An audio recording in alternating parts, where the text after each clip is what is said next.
रिंकू, हाँ जी। ये देख। आगे तो चले। सत श्री अकाल बीजी। सत श्री अकाल पुत्र। अब साफ दिखाई दे रहा है बीजी। बहुत साफ दिखाई दे रहा है। बीजी इतने टाइम बाद नए चश्मे बनवा ही लिए। किसी अपने ने पैसे भेजे और हर महीने पैसे भेजेंगे। वाह। ਫੋਨਾਂ ਤੇ ਟੂ ਟੂ ਹੋਊਗੀ ਤੁਹਾਡੇ 1 ਤਰੀਕ ਤੋਂ ਬਾਅਦ। ਇਹ ਤੁਹਾਡੇ ਪੈਸੇ ਨੇ, ਇਹਦੇ ਨਾਲ ਕੋਈ ਅਮੀਰ ਨਹੀਂ ਹੋ ਜਾਣਾ ਤੁਸੀਂ। ਮਾਵਾਂ ਭੈਣਾਂ ਨੂੰ ਸਤਿਕਾਰ ਦੇ ਕੇ ਮੈਨੂੰ ਖੁਸ਼ੀ ਮਿਲਦੀ ਹੈ ਇਸ ਗੱਲ ਦੀ। मुख्यमंत्री माँ बेटी सत्कार योजना, आपका अपना भगवंत मान। दिल्ली के अंदर सीजेपी आंदोलन के बाद एक बार फिर से बड़े आंदोलन की सुगबुगाहट मचनी शुरू हो गई है। खबरों के सूत्रों के अनुसार पता चल रहा है कि 4 दिन के भीतर 3 बड़े से बड़े प्रोटेस्ट होते दिखाई दे रहे हैं और वहां पर भी इस्तीफे की मांग हो सकती है। दोस्तों, मैं आपको इस खबर में बताऊंगा कि किस तरीके से 4 दिन के भीतर 3 बड़े प्रोटेस्ट होते दिखाई दे रहे हैं और कई मंत्रियों के नाम इसमें आएंगे। इस पर बात विचार करेंगे। साथ ही साथ किस तरीके से ये 4 दिन बड़े महत्वपूर्ण रहने जा रहे हैं सरकार के लिए, आपको इस खबर को सुनने के बाद समझ में आएगा। तो दोस्तों, खबर की शुरुआत करते हैं कि आखिर ऐसा क्या हुआ कि सीजेपी के आंदोलन अभी खत्म हुए महज 4 से 5 दिन भी नहीं गुजरा कि एक बार फिर से दिल्ली के अंदर, हालांकि इस बार का संसद मार्च कैसा होगा, किस तरीके से होगा, ये कोई नहीं जानता, लेकिन बड़ी खबर यह है कि एक बार फिर से संसद मार्च का ऐलान किया है। किसने किया है, क्यों किया है, ये सब कुछ इस खबर में।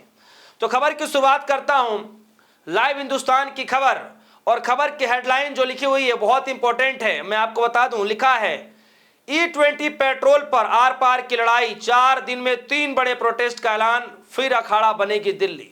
तो दोस्तों, क्या वाकई अखाड़ा बनने जा रही है दिल्ली? क्या दिल्ली के अंदर फिर से नए अखाड़े बनाने की तैयारी चल रही है? क्योंकि खबरें ऐसी हैं कि 4 दिन के भीतर 3 बड़े प्रोटेस्ट की तैयारियां शुरू हो चुकी हैं। दोस्तों, ये आंदोलन जो होने जा रहा है, यह आंदोलन अब की E20 को लेकर के हो रहा है। यह आंदोलन किस तरीके से महत्वपूर्ण होता दिखाई दे रहा है, और इस आंदोलन से न सिर्फ युवा बल्कि किस तरीके से राजनीतिक दल भी इस पूरे मसले को लेकर के पूरी रणनीति तैयारी में लगे हुए हैं। ट्रांसपोर्ट यूनियन भी इस आंदोलन में सम्मिलित होता दिखाई दे रहा है। यानी कुल मिला के मैं आपको बता दूं कि एक बड़े जन आंदोलन का रूप लेता दिखाई दे रहा है दिल्ली के अंदर। अब खबर में जरा विस्तार से पढ़ते हैं। लिखा, भारत में अनिवार्य E20 पेट्रोल नीति के खिलाफ विरोध अब एक बड़े जन आंदोलन का रूप लेता दिखाई दे रहा है। आने वाले 4 दिनों यानी कि 31 जुलाई से लेकर के 4 अगस्त के भीतर दिल्ली में 3 बड़े विरोध प्रदर्शन होने जा रहे हैं, जिसमें सामाजिक कार्यकर्ता भी होंगे और राजनीतिक दल भी होंगे, साथ ही साथ ट्रांसपोर्ट यूनियन भी शामिल होंगे। सरकार की इस नीति के खिलाफ वाहन मालिकों की मुख्य शिकायत यह है कि इससे पुरानी गाड़ियों का माइलेज घट रहा है और इंजन में खराबी आ रही है। ये बार बार आरोप लगाए जा रहे हैं। इसी के चलते 31 जुलाई को तहसीन पूनावाला गाड़ी मार्च, गांधी मार्च करेंगे। यानी गाड़ी के तहत मार्च निकालेंगे और गांधी की तरह मार्च करेंगे, गांधी मार्च करेंगे। लिखा है, टीम भारत के तहत 31 जुलाई को दिल्ली में एक विशाल शांतिपूर्ण रैली का ऐलान किया गया। यह गाड़ी मार्च इंडिया गेट से शुरू होकर के संसद मार्च तक जाएगा और इसी दौरान केंद्रीय मंत्री नितिन गडकरी तथा हरदीप सिंह पुरी के आवासों व कार्यालयों के पास से भी गुजरेगा। यह ऐलान किया गया है तहसीन पूनावाला की तरफ से। यानी इस पूरे मैदान में अब तहसीन पूनावाला भी उतर चुके हैं। टीम इंडिया यानी जिसके तहत ये एक मांग कर रहे हैं, तहसीन पूनावाला कह रहे हैं कि उनकी मांग है कि E0 यानी एथेनॉल मुक्त पेट्रोल की कीमत कम किया जाए। दूसरा, E20 पेट्रोल पर उपभोक्ताओं को 20% की छूट दी जाए और इन पुरानी गाड़ियों के लिए समाधान निकाला जाए। E20 के अनुकूल नहीं है। साथ ही वे ऐसे नीति के हितों से टकराव के आरोपों को जवाब भी मांग रहे हैं। कह रहे हैं कि भाई जो E20 है, आप अगर वो तेल दे रहे हैं, पेट्रोल दे रहे हैं, तो आप उसे 20% की छूट करिए, पहली बात। दूसरी बात, जो एकदम शुद्ध तेल है, एकदम शुद्ध तेल है, जो एकदम शुद्ध पेट्रोल है, जिसमें 1% भी मिलावट नहीं, 1% भी इथेनॉल नहीं है, वो पेट्रोल के रेट कम किए जाएं और साथ में 2-3 चीजें और डिमांड की गई है। तो पहला तो ये रहा।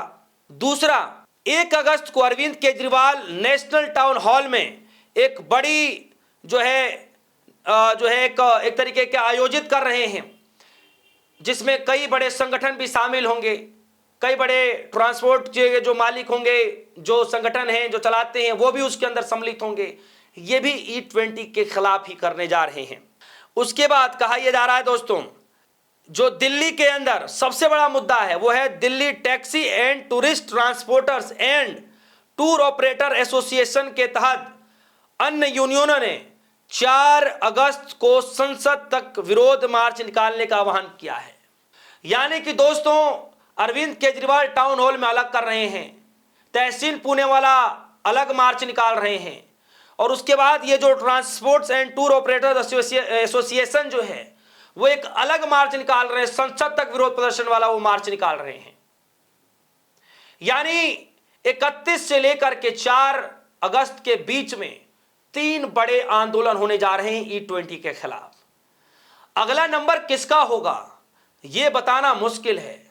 हालांकि जब E20 मसले को लेकर के जब बार बार नितिन गडकरी साहब से सवाल पूछा गया तो इन दिनों बड़ा चर्चा बना हुआ है, क्योंकि नितिन गडकरी साहब ने साफ तौर पर कहा है कि भैया ये मेरा फील्ड नहीं है, ये मेरा मंत्रालय नहीं है, मेरा मंत्रालय तो सड़क विभाग का है, ये मंत्रालय पेट्रोलियम मंत्रालय का है, तो उसमें एथेनॉल मिलाने का काम मेरा नहीं है, एथेनॉल मिलाने का काम पेट्रोलियम मंत्रालय का है, तो आप उनसे जाकर के पूछिए। यानी कुल मिलाकर के नितिन गडकरी साहब ने साफ तौर पर संकेत दे दिया कि मेरा काम नहीं है, ये काम पेट्रोल मंत्रालय का है, तो आप पेट्रोलियम मंत्रालय से जाकर के पूछिए, यानी कि हरदीप सिंह पुरी से जाके पूछिए कि आपने ऐसा क्यों किया। तो दोस्तों, इधर सीजेपी ने अलग माहौल क्रिएट कर रखा है और दूसरे तरफ किसानों ने मोर्चा खोल रखा है। आज के दिन की खबर भोपाल के अंदर दोस्तों, किस तरीके से बैरिकेडिंग हटाई जा रही है, किस तरीके से खबरें निकल कर आ रही हैं। और इधर दिल्ली में 31 से लेकर के 4 अगस्त के बीच, 31 जुलाई से 4 अगस्त के बीच 3 बड़े प्रोटेस्ट E20 के खिलाफ होने जा रहे हैं। संसद मार्च का ऐलान कर दिया गया है। और मैं आपको बता दूं तो न सिर्फ अरविंद केजरीवाल, न सिर्फ जो है तहसील पुणे वाला, न सिर्फ ट्रांसपोर्ट एसोसिएशन है वो, बल्कि कांग्रेस पार्टी भी E20 के खिलाफ मैदान में है। यानी अगली जो लड़ाई है वो E20 को लेकर के बताई जा रही है। तो क्या एक बार फिर से बड़ा आंदोलन होने की तैयारी की जा रही है? क्या दिल्ली के अंदर वाकई विरोध प्रदर्शन का अखाड़ा बनने जा रहा है? इस खबर को लेकर आपकी जो भी राय होगी वीडियो कमेंट सेक्शन में जाएगा, अपनी राय जरूर रखिएगा। फिलहाल के लिए दीजिए इजाजत, देखते रहिए DSO न्यूज़। धन्यवाद।